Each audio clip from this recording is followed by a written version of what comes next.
From accidentally robbing a bank to making bank, how does a former federal prison inmate build a real estate business that brings in nearly $300,000 a month? The secret to cracking the safe of success was hiding under his nose, and right now we're about to find out exactly what it was. They'll put up all the money, and you do the work, and they'll split profit 50-50. That's my favorite model. My first property ever was a foreclosure, and I think they're still the best deals. $450,000 profit on a flip. We didn't know how we were gonna buy it. We just knew it was a really, really good deal. There's about 60 of them in the same neighborhood. So the sellers didn't know that you didn't have the capacity to buy 60. I call it my 5-step plan. Flipping is the quickest way to get money now. If they can postpone it, they can make more money in the long run by holding. Everybody can become a millionaire. All right, we are at Aaron's beautiful home here in Austin. You must be Aaron and nobody else. Hey, good to meet you. It's good to meet you. It is so cold in here. Dude, let's get inside. Let's get inside your office? Yeah. All right, let's do it. So you're a former convict who had to overcome a lot to get to where you are today. And that is your gorgeous home office, your home here in Austin. Tell our audience about your youth, your family, and the hardships that you faced and kind of how that built who you are today. Yeah. So I grew up in a small town in Southern Oregon, and so I wasn't great at like meeting people. I didn't always fit in, and it became a challenge. And my dad was an entrepreneur. He was a home builder doing really, really well. And then when the economy got shut down there, he went from making good money to selling fireplaces door to door. So I remember getting to see kind of that and him being willing to do anything, him having to reset a couple times. And I think that's part of why he would always try to like get me to work and learn hard work, because there were times when you were gonna have to go back and do the hard work yourself. All right, Aaron, tell us where we are. Yeah, we're at my office. We're actually just a couple miles from my house where we just were. It's a quick 8-minute drive. I love having my office. That's convenient. So close. Yeah, so this is kind of the headquarters of all my different businesses, the people that really, really help me get my operations done. I run all my mastermind events out of here, kind of the classes that I teach, my podcast studio, conference rooms, things like that. Let's go check it out. All right, let's do it. So when you decided to go all in on the foreclosure business, was it more of a chaos breeds opportunity decision or a conscious aha moment opportunity for you at that moment? Yeah, that's a great question. I mean, it definitely started as a chaos breeds opportunity, right? Like we went from building lots of houses to not, so it was just trying to figure out what was happening and trying to figure out what's next, because we couldn't sell houses anymore. And the only skills that we had were like in building homes, but no one was buying them. And so when we discovered courthouse step foreclosures, it was like all of a sudden we were in the hot spot. Like Northern California, there were more foreclosures happening there than anywhere else. When I did quit my job to do it, I had about 6 weeks of savings. And so I was somewhat ready and somewhat prepared. But the one thing I tell people tell me all the time, hey, I want to quit my job and be an entrepreneur. And sometimes they will quit prematurely, and so they're taking on more risk than they need. And so I'll always tell them, before you know you're gonna quit and become a real estate agent, you need to make sure you know exactly what you're gonna do every day next week. Like if you know, like I'm gonna quit because on Monday I'm gonna do 8 hours cold calling, and on Tuesday I'm gonna do 8 hours door knocking. Like if you've got a plan, then it's less risky. So some money saved up and having a plan. When people are just willy-nilly, oh, I wanna go become an entrepreneur, they quit their job, and then on Monday they're like, okay, what do I do to start my business? Yeah. Wow, dude. 34th floor. Yeah, looking south over Lady Bird Lake. All of the city's activities happen right across the bridge right over there. Between you, me, and the million subscribers at home. By the way, if you're not a subscriber, please do us and yourself a huge favor. Take a second to like and subscribe. We appreciate that. How do you decide which properties to invest in? Is it politics, interest rates, economy? Walk us through that process a little bit. Yeah, if I'm looking for buy and hold, I'm looking for something that I can get for a deal, but also new enough that ideally over the next 5 or 10 years, you don't have anything major that's going to happen. And that's usually gonna be on like the bottom third of like the median price of an area. If houses range from $0 to $1 million, the $350,000 and down, that's traditionally going to be your good rentals. As you start to get higher, the return goes down based on how big it gets. And then when it comes to flips, it's a similar thing of where you're just trying to buy at a deal. It's like a simple equation to go, this is what it can sell for, this is what the commission would cost. So you're literally just saying like, hey, if I buy it for $100,000 and I think I can make $20,000 profit, it's more of an equation at that point. You own homes all across the nation, but not even close in every state. Right. How did you decide on those particular areas? Portland was an example of a market that was doing really, really well. It seemed like there was good foreclosure opportunities for flipping, and I also knew a good high-end contractor I was going to be able to trust. So sometimes it's specifically market, sometimes it's market and people. But I'm saying you could think you got a good deal, but you could buy a property for 120 with $150,000 in liens against it. Good question. Yeah. So right. So you don't always buy a first deed of trust. That's one of the steps you're trying to figure out: is am I buying clear title? I have had people think they bought a house for $150,000 and they still owe $200,000 on the first mortgage. They bought a second position loan. Ouch. They bought a federal tax lien. They bought a state tax lien. Lack of knowledge and prep work. Yeah. So to piggy on that, Aaron, like people watching who want to get in and go to the doorsteps of a county house, what do they need to know these days? Yeah, so I call it my 5-step plan, really. So it's like first you take your list and you filter it to figure out which ones that you want.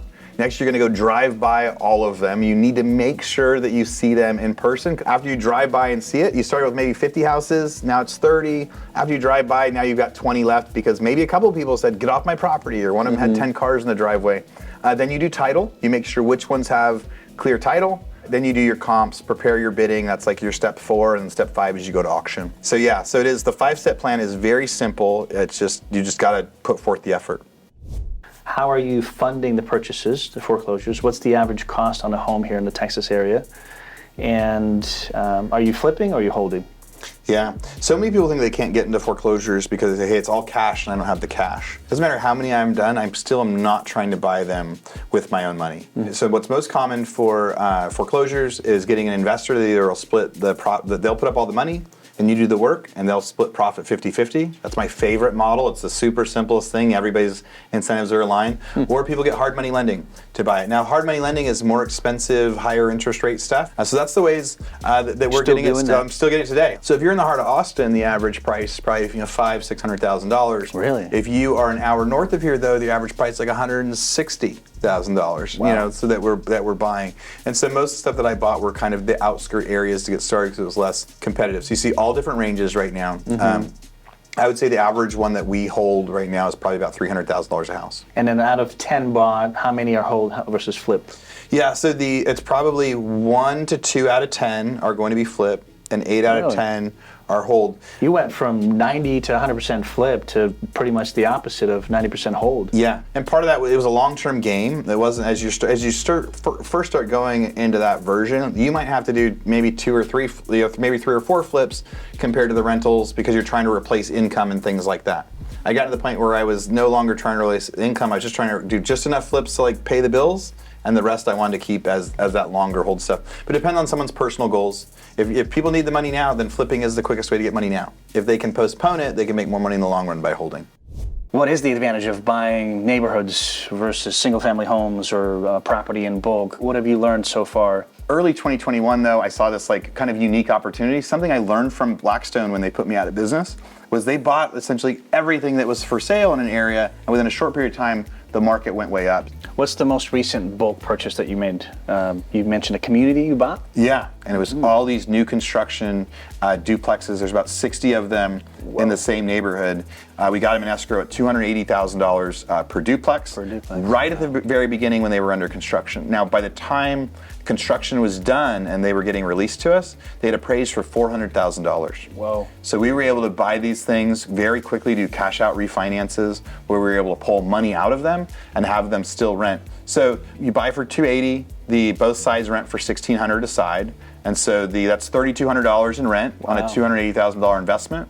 And then when we got to refi right afterward at lower rates, cash out refinances make it even more exciting. It's tax-free money. But how did you finance 280 times 60, Aaron? That's a lot of money. Yeah. The funny part was when we got it under contract, we didn't know how we were going to buy it. We just knew it was a really, really good deal. And we actually had a proof of funds set up that was enough to buy essentially 6 or 7 of them. And we sent the same proof of funds to every one of the builders. So the sellers didn't know that you didn't have the capacity to buy 60. Right. But you were confident that you were going to find it. Their lender even called me and said, hey, I'm lending to all these different builders and they all gave me the same, proof of funds. You need more. Same, yeah. And I was like, well, that's not my problem. And by the time they closed, we were able to do it because they had appraised for so much. Did a combination of raising money for down payments with different investors. So a lot of our houses we've done, about half our houses, we have investors on them in one form or another.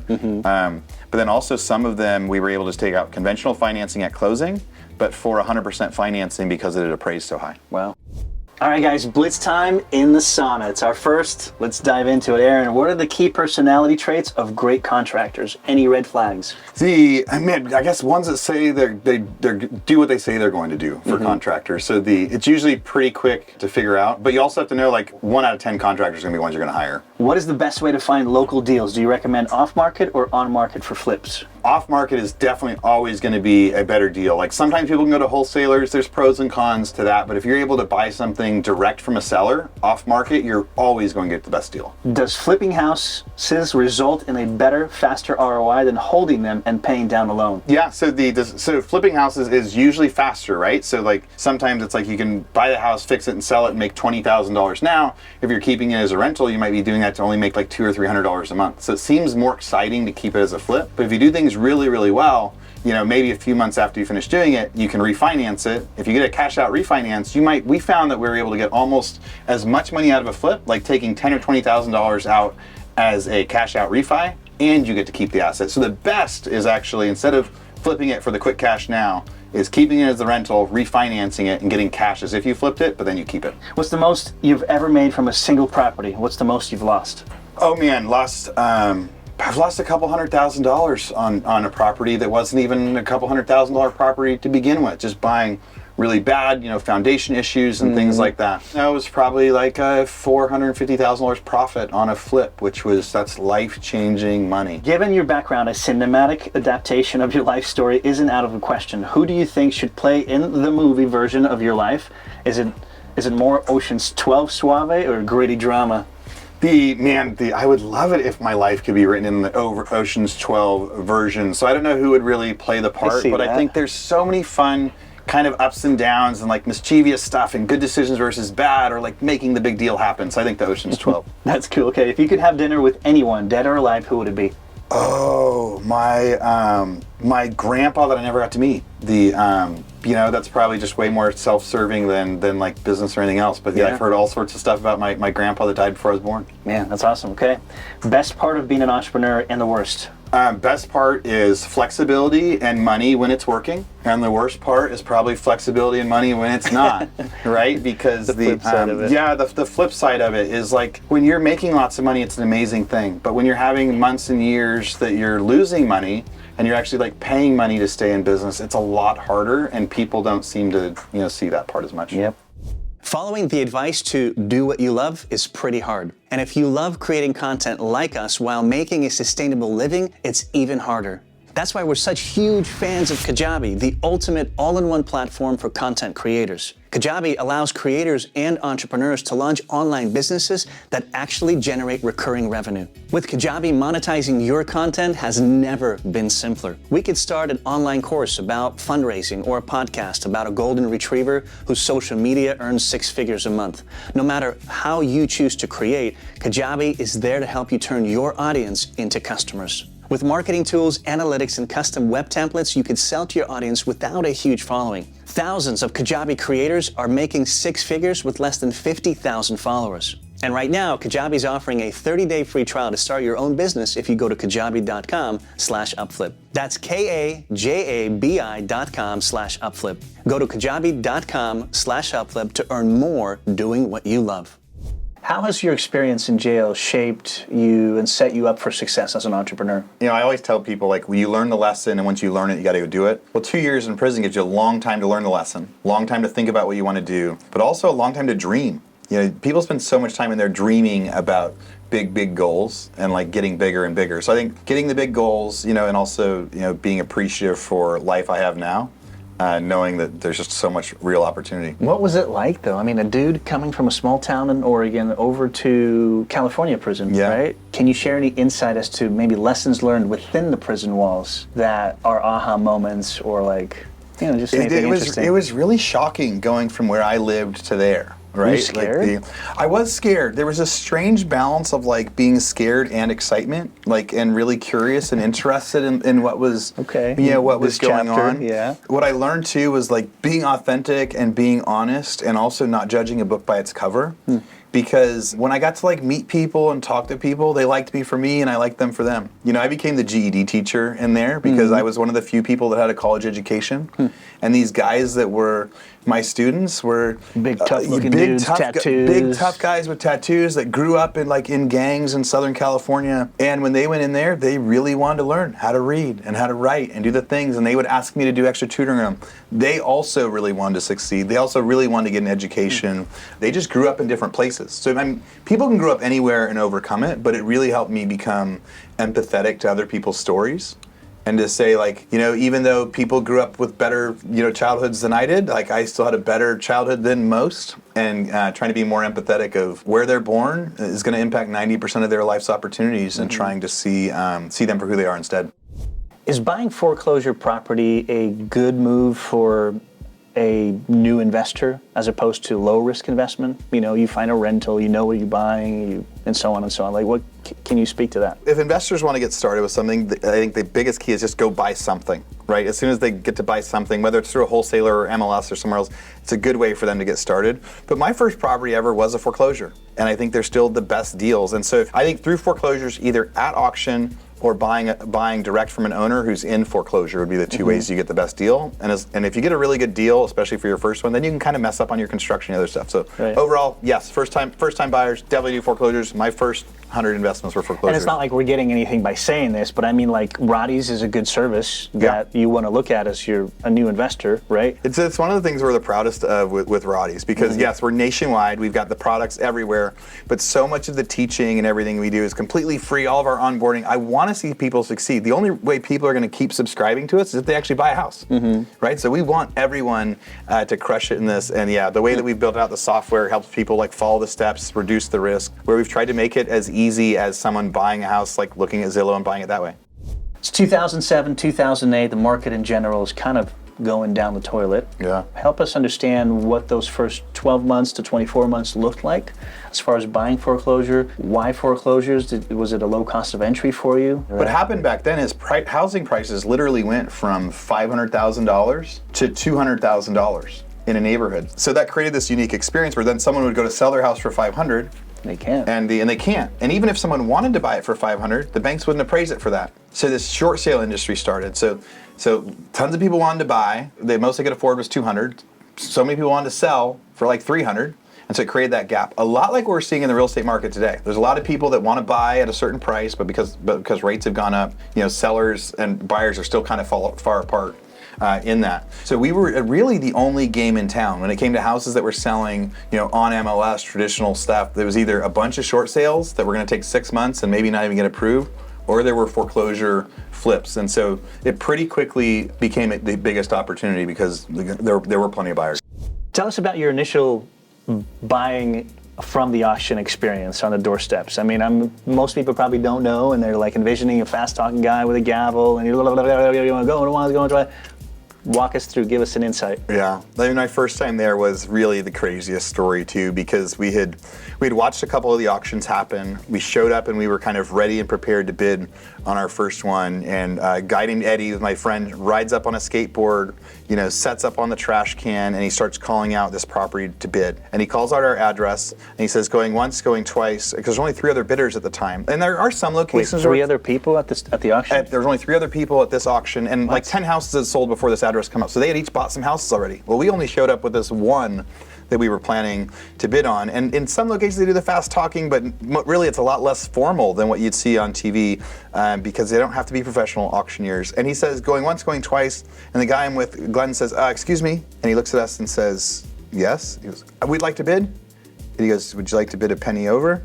And we go, yes. And we go, yes. And he goes, going once, going twice, sold. And he grabs our cashier's checks out of our hand. And then the other 3 guys there go, and they like start to walk away. And we're like, wait. What just happened? What's going on? Why didn't you guys bid? Like with the whole thing, right? Because these guys had experience and we didn't have any experience. I had been reading the documents and studied. So we fill out the paperwork. When he's leaving, we're like, well, this doesn't have the address on it. What's going on? He goes, when are we gonna get our deed? He's like, oh, they'll mail that to you later as long as you got the right property. And he skates away. And we said, as long as we got the right property.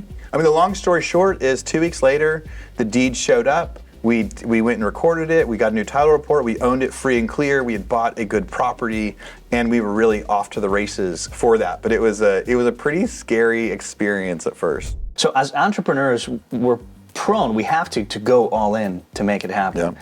And oftentimes that will cause our personal lives to suffer. Can you walk us through your evolution, your experience when you started growing these companies and the business, how that impacted you as a father, as a husband, as a friend, and so on, how you kind of navigated that journey? At the beginning, it was a little bit easier because our family was struggling so much. Like, I had a full-time job, and then all of a sudden the housing market crashed. And so having to realize, like, now I'm gonna step into this entrepreneurial journey. I saw this opportunity, which was like working around the clock. But early on, when you go from just trying to pay your bills, it's a little bit easier for the balance and easier for the family to see it because they're like, we're trying to survive here, and Dad's doing everything he can to help us survive. Kalina would tell the kids, hey, Dad bought a house. They'd be jumping up and down, Dad bought a house today. When I got in the door, hey, Dad, you bought a house today. So that really helped, like, understand the balance during those times. What else is important as far as advice for our viewers, young entrepreneurs who are in the thick of it? They're realizing the impact that it's doing on their personal life. Is it exercise? Is it reading that can kind of settle things down and calm the storm in a way? Yeah. Like, what are you doing personally? What's your advice? Yeah, so I mean, I definitely have a routine that's part of the daily exercise, the daily meditation, trying to make sure that your health is up there in the balance. And then when it comes to like understanding the balance, part of that is trying to like remember your why. Like, why are you an entrepreneur to begin with? Big one. Why are you trying to earn this money? Entrepreneurialism is this wave. So there's times when the wave is there and you're working around the clock, but then when stuff slows down, make sure to go spend the time with your family and friends, go on the vacations, go on the trips, and wait for that next moment. How did you come across Roddy's? How much did you pay for it, if you're willing to share with us? How did you acquire it? Walk us through the process. The year prior, I did a cold email to them and said, hey, I've got this great software. I would love to sell it to your customers. That fell out. We weren't able to make a deal. And I remember thinking at this moment, like, God, why did you send me down this path? I barely had the money to go like build this white label for them. A year later, the owner passed away. And so the owner passed away, and his sons were still running the business, and his wife inherited it. And I didn't think anything of it. And she called me and said, hey, I know that you had talked to George a year ago. Would you have any interest in buying the company? He wanted you to have it. Whoa. There were a lot of people that thought, like, why didn't we get an opportunity to buy that? I bought the company for $650,000. Now, the first 2 months, I thought it was a great deal because cash was coming in, and I was thinking, I could actually pay this off within like, 3-4 years of profit. Month 3, lost a lot of money and realized like, oh, maybe it's not quite as easy and simple. After that, as the first investment, I mean, I think it is more than 10 to 20 times what we bought it for originally, as far as valuations go, and really excited about what's next. What's your current revenue, if you're comfortable sharing with us and our audience, across all your companies monthly? Yeah, and gross revenue is sales, right? So not all of it's profit, but I'm sure maybe we'll get into that stuff too. But when we start with our Roddy's company, that's just our foreclosure product. That was our flagship. That's what we started with. So that has grown up to $150,000 a month, and it goes up a little bit every month on just that base package. And then we've branched off on some other businesses that we bought, or Propoc that we just built. Now Propoc is probably between $10,000 and $15,000 a month as it's added on. Our Lead Propeller company, which is a website building software, that's at $20,000 to $25,000 a month. But I also need to look at my whole businesses too, to where then I'm looking for real estate portfolio. What are we bringing in? Rent. The rents that we're bringing in are hundreds and hundreds of thousands of dollars a month. So really, on that one, I only consider the profit that gets brought back over. So we'll be making between $50,000 and $60,000 a month in profit on the rentals, and putting that into that stack. As well. Little things like the title company are cyclical, and like individual properties. So when we get up to where we're between $275,000, $300,000 a month, it's usually between $50,000 and $75,000 in real estate stuff, because usually there's a flip here and there, or different properties. Sometimes you could have these huge bumps, but that consistency comes from the software bases. And what has the highest profit margin, Aaron? Is it the software world? Our software does have a really solid profit margin right now. But the development cost. The development of getting it there was heavy. But the cool thing about this business, and if anyone's considering like SaaS type businesses and software businesses, you're growing at a certain point where your margin might be small, because you're having to spend $30,000 a month on this data feed and $30,000 a month on the server space. But it's all set up in a way that whether I had 1,000 subscribers or 10,000 subscribers, ready to go. It's the same. So right now we run between a 30 and 40% profit margin on the software company. Not bad. You've raised investor funds for both of your real estate firms. What are some advice for us, for our viewers, to find those investors as a new company? The reality is, like, there are people out there that want to invest in stuff that they really want to hear pitches, but they're not going to be overly zealous to tell people that, right? When you go out and meet people, hey, what are you working on? What are you excited about? Oh, I'm super excited about this. We're doing this. We're going to be doing this. We're going to start raising investor funds. You're not saying, hey, I want to borrow money from you. You're saying, but I'm really excited because now we're going to start raising the investor funds. You go to local meetups, you go to local business meetups, you can go to real estate meetups, you can go to all sorts of things where people with money will be hanging out. You'll get a chance to meet people, and when you're out going again, hey, this is what I'm doing, I'm so excited, and pretty soon we're going to start raising money for it. You're not asking them for money, but then eventually they'll say, oh, when you're ready, reach back out to me. So believe in what you're doing, be excited about it, and then get out there and talk to as many people as possible. Yeah.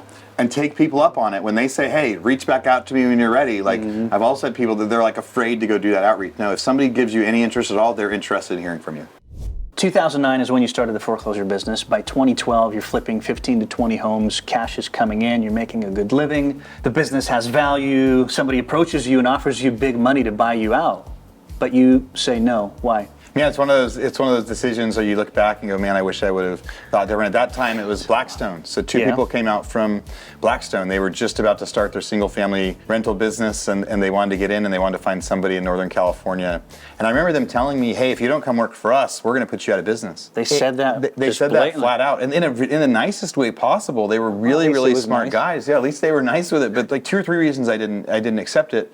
One was they said, hey, what'll happen is essentially we'll buy you out and then you'll become an employee and you'll come work for us. And so then my ego didn't want to go become an employee. So that was one where I was apprehensive with the deal. And I remember thinking, guys, there's no way you're going to put me out of business. I'm the biggest buyer in Northern California. I remember saying, like, last month alone, we made 40 or 50,000 in just the real estate commissions.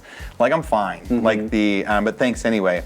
But it was ego that kept me from selling. The idea of becoming an employee again, I should have tried to listen more to the opportunity. So are you saying, this is what I'm kind of reading between the lines, that if you could go back, you probably would make the decision differently? Yeah, I think I could have. I would be more financially well off if I had. There was a lot of struggle from 2012 to 2015 after that happened, and so that is one of those things that it's like, oh, I should have done some more research in that. And I try to live without regrets and really not say I'd want to go back and do something, but that's one of those that I go, ooh, I got that wrong. If you or someone you know could inspire the masses, click the link in the description below to nominate a potential guest for our channel. We're always looking for inspiring and informative business leaders. Walk us through the Roddy subscription model, right? Because you're basically giving away your tips of success for a very nominal fee. So help us understand what the subscription costs, what does it involve, and anything else you want to highlight. And the only person winning today is the guy selling everybody the software.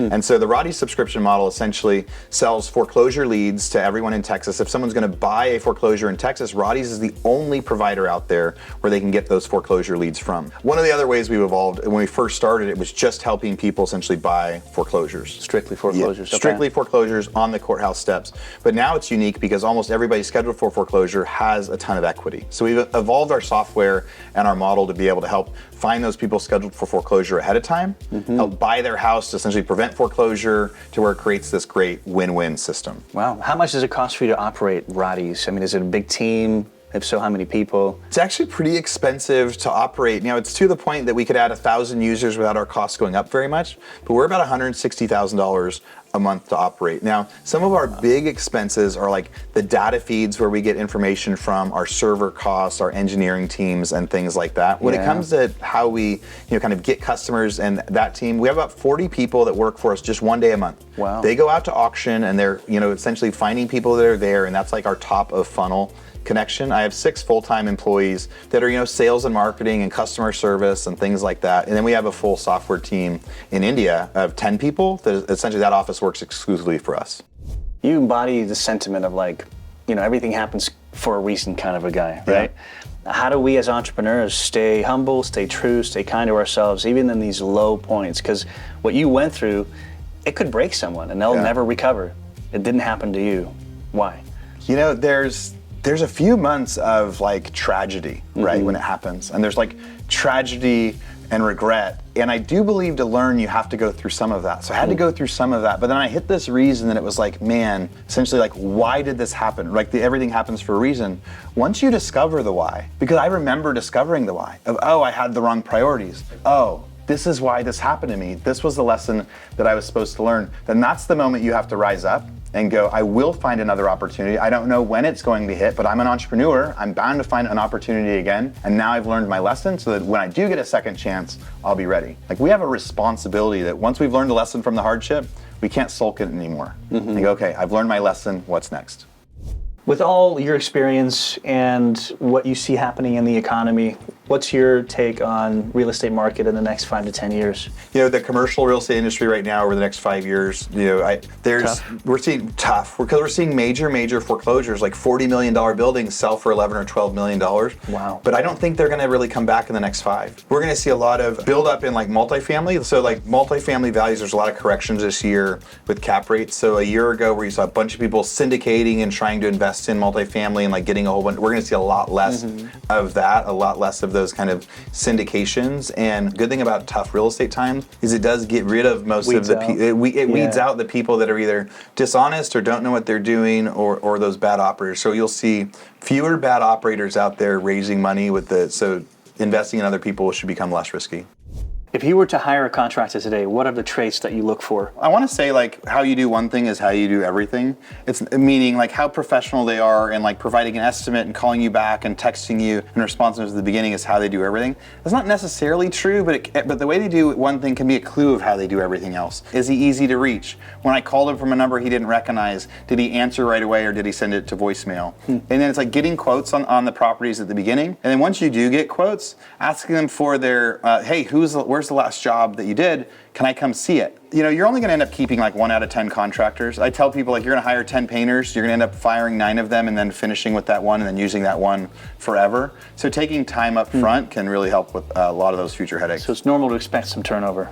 It's normal to expect a lot of it because especially in Texas, you don't have to be licensed. There's no licensing requirement here. Like anyone can say they're a general contractor. That's crazy. And just because somebody's really good at sales doesn't mean they're really good at performing. Maybe they really needed to get the money in place. And I'd also be really leery of any contractor that says, oh, we need a 50% down payment. In most states, that's highly illegal. Like in California, that's like jail time for contractors to do that, and they will still push that. I didn't know it's that. Also one of the biggest clues that like a contractor might take money for a deposit and then never show up. It's very common for fake contractors to be really good on the sales side, take a deposit, and never show up. Aaron, do you think anyone can become a millionaire? And if so, can you give our audience, our viewers, a quick roadmap to becoming one? Yeah.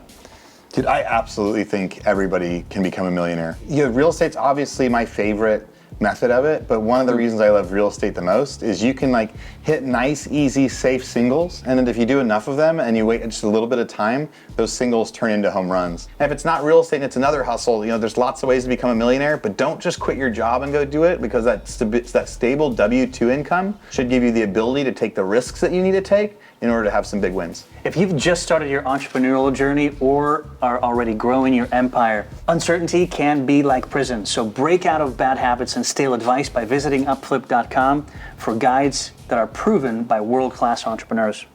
Still doubtful you can start in real estate with almost no money to your name? Well, check out episode 152 as Thatch reveals how he built his $800,000 a month portfolio as a new immigrant with $0 to his name. Also, take a second to like and subscribe. We'll see you next time.